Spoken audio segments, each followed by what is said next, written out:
Les rideaux sont tombés dimanche sur la conférence climat de l'ONU. Au thème de cette conférence qui a débordé de plus de 40 heures son programme initial, tout le monde n'a pas vu dans les tests adoptés le reflet de cette demande d'action radicale et immédiate.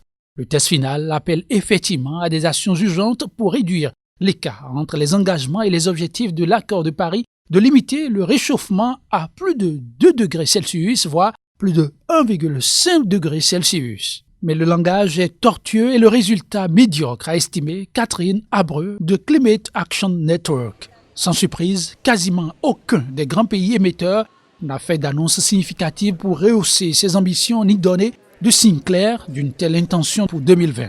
En clair, pas les États-Unis, qui d'ailleurs quitteront l'accord de Paris en novembre prochain, pas non plus la Chine ou l'Inde.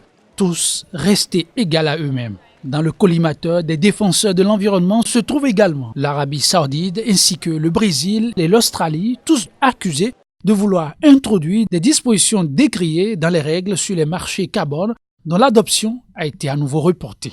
Le secrétaire général des Nations Unies, Antonio Guterres, s'est même dit déçu par la COP25 et regrette une occasion ratée. Au thème de 2 semaines de négociations difficiles, la conférence organisée à Madrid a échoué à trouver un accord sur les règles des marchés carbone internationaux, dernier volet du manuel d'utilisation de l'accord de Paris de 2015.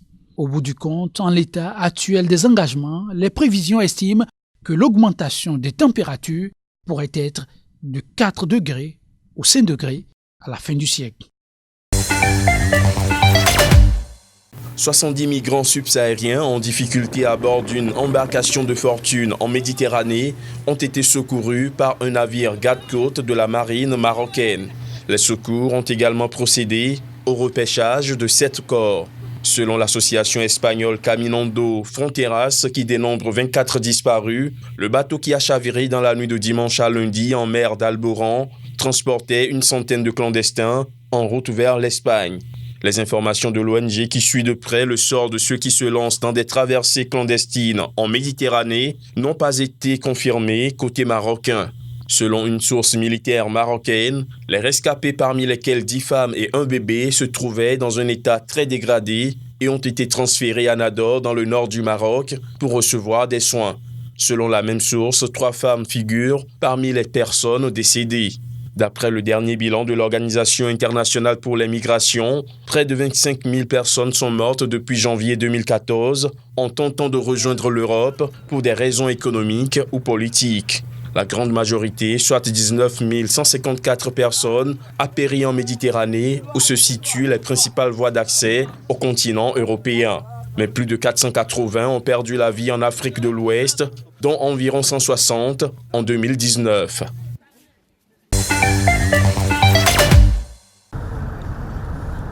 Le Liban connaît depuis plusieurs mois un mouvement de contestation inédit contre la classe politique qui se déroule globalement dans le calme. Il a toutefois pris une tournure plus violente ces 2 derniers jours avec le recensement de plusieurs dizaines de blessés parmi les manifestants et les policiers. Le coordinateur spécial de l'ONU au Liban a souligné la nécessité d'une identification des instigateurs de la violence. Il estime ainsi nécessaire une enquête sur l'usage excessif de la force par les agents de sécurité. En effet, tirs de gaz lacrymogène et balles en caoutchouc, jets de pierre et accrochages à coups de matraque et de bâton ont émaillé la mobilisation le week-end écoulé près du siège du Parlement à Beyrouth. Avant le coordinateur, l'ONG Amnesty International a dénoncé un usage excessif de la force contre les manifestants. La ministre de l'Intérieur, Raya Al-Hassan, a avoué lundi l'existence d'erreurs, appelant à une enquête sur les incidents et au respect de la liberté d'expression. La Croix-Rouge libanaise a dit avoir soigné sur place 45 personnes, manifestants et policiers, et 28 personnes ont été transportées vers les hôpitaux. Les forces de sécurité intérieure ont de leur côté indiqué que 29 policiers avaient été blessés durant les affrontements. Le coordinateur spécial de l'ONU a par ailleurs commenté le nouveau report des consultations parlementaires pour désigner un Premier ministre prévu lundi après avoir déjà été repoussé d'1 semaine. Le chef du gouvernement, Saad Hariri, a démissionné le 29 octobre sous la pression de la rue, mais les tractations politiciennes traînent depuis. Les manifestants refusent son éventuelle reconduction et réclament inlassablement un gouvernement de technocrates indépendants des partis au pouvoir.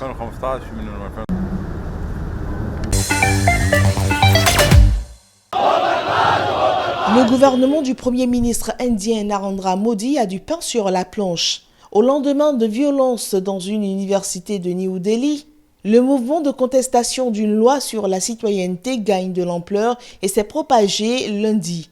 Une législation passée la semaine dernière facilite en effet l'attribution de la citoyenneté indienne aux réfugiés d'Afghanistan, du Bangladesh et du Pakistan, mais à la condition qu'ils ne soient pas musulmans. Pour la plupart de ses détracteurs, ce texte s'inscrit dans la volonté du pouvoir nationaliste hindou de marginaliser la minorité musulmane dans le pays dont le nombre s'élève à 1,3 milliard d'habitants.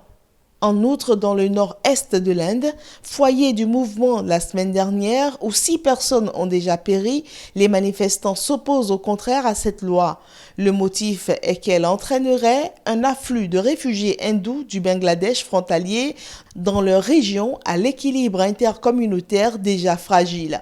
Ces heurts ont fait 200 blessés, principalement des étudiants, selon la directrice de l'université.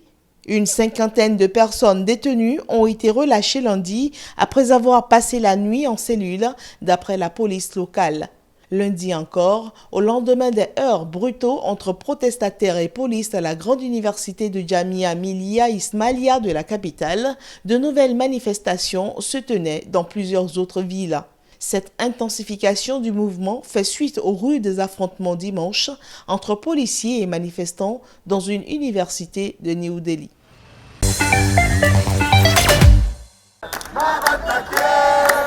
Le Liban connaît depuis plusieurs mois un mouvement de contestation inédit contre la classe politique qui se déroule globalement dans le calme. Il a toutefois pris une tournure plus violente ces 2 derniers jours, avec le recensement de plusieurs dizaines de blessés parmi les manifestants et les policiers. Le coordinateur spécial de l'ONU au Liban a souligné la nécessité d'une identification des instigateurs de la violence. Il estime ainsi nécessaire une enquête sur l'usage excessif de la force par les agents de sécurité. En effet, tirs de gaz lacrymogène et balles en caoutchouc, jets de pierre et accrochages à coups de matraque et de bâton ont émaillé la mobilisation le week-end écoulé près du siège du Parlement à Beyrouth. Avant le coordinateur, l'ONG Amnesty International a dénoncé un usage excessif de la force contre les manifestants. La ministre de l'Intérieur, Raya Al-Hassan, a avoué lundi l'existence d'erreurs, appelant à une enquête sur les incidents et au respect de la liberté d'expression. La Croix-Rouge libanaise a dit avoir soigné sur place 45 personnes, manifestants et policiers, et 28 personnes ont été transportées vers les hôpitaux. Les forces de sécurité intérieure ont de leur côté indiqué que 29 policiers avaient été blessés durant les affrontements. Le coordinateur spécial de l'ONU a par ailleurs commenté le nouveau report des consultations parlementaires pour désigner un Premier ministre prévu lundi après avoir déjà été repoussé d'1 semaine. Le chef du gouvernement, Saad Hariri, a démissionné le 29 octobre sous la pression de la rue, mais les tractations politiciennes traînent depuis. Les manifestants refusent son éventuelle reconduction et réclament inlassablement un gouvernement de technocrates indépendants des partis au pouvoir.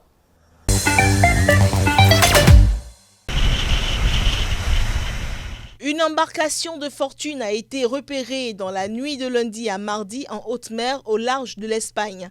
Le canot a été secouru avant l'aube et les rescapés, 30 hommes et 17 femmes, tous majeurs, ont été amenés au port de Mortri, d'après un porte-parole de la garde civile à Grenade.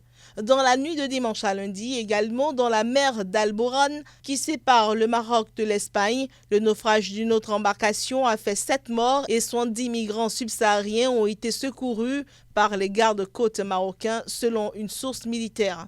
Une ONG espagnole a affirmé que le naufrage avait fait 24 disparus, un nombre non confirmé côté marocain. Il faut dire que l'Espagne est actuellement une des premières portes d'entrée pour les migrants clandestins en Europe. Près de 25 000 personnes sont arrivées en Espagne par la mer depuis début 2019 et plus de 98 000 en Europe, dont 1 246 ont perdu la vie ou sont portés disparus, selon les dernières données publiées par l'Organisation internationale des migrations. Loin de son Afrique du Sud natale, Nduzo Siba a passé 4 ans dans une prison de Sao Paulo. Enfermé pour trafic de cocaïne, Nduzo chante aujourd'hui pour défendre les droits des détenues étrangères en liberté conditionnelle comme elle. Pour de nombreuses ex-détenues, la sortie de prison peut s'avérer très difficile. Je connais personnellement 50, 60 anciennes prisonnières. La plupart d'entre elles ont des enfants, mais pas de papier ni de travail. Certaines se prostituent, d'autres retombent dans le trafic. En 2017, les prisons brésiliennes comptaient près de 2200 détenus étrangers. La plupart étaient des mules, des passeuses payées par les trafiquants de drogue pour transporter des stupéfiants comme de la cocaïne. Une fois en liberté conditionnelle, ces étrangères doivent rester au Brésil jusqu'à la fin de leur peine, parfois pendant plusieurs années. Faute de solution stable, certaines ex-détenues replongent dans la délinquance. Precious Ndudubwizi a été arrêtée pendant sa libération conditionnelle pour trafic de drogue. Elle a purgé 8 ans de prison. Toute cette situation, c'était pas facile. Il n'y avait aucun moyen de survivre, alors j'ai recommencé à faire du trafic. Une ONG de défense des droits de l'homme a mis en place il y a 2 ans un programme pour aider ces femmes. Plus de 300 d'entre elles ont ainsi pu obtenir des papiers, un emploi ou un logement. Mais pour sa présidente, le constat est amer. Les autorités ne font presque rien pour les aider. Nous avons une forte augmentation du nombre d'anciens détenus étrangers qui vivent dans la rue. Les municipalités et les gouvernements d'État se contentent de se renvoyer la balle plutôt que de s'en occuper. Mais le gouvernement brésilien est débordé avec près de 730 000 détenus à gérer dans ses prisons, la 3e population carcérale au monde.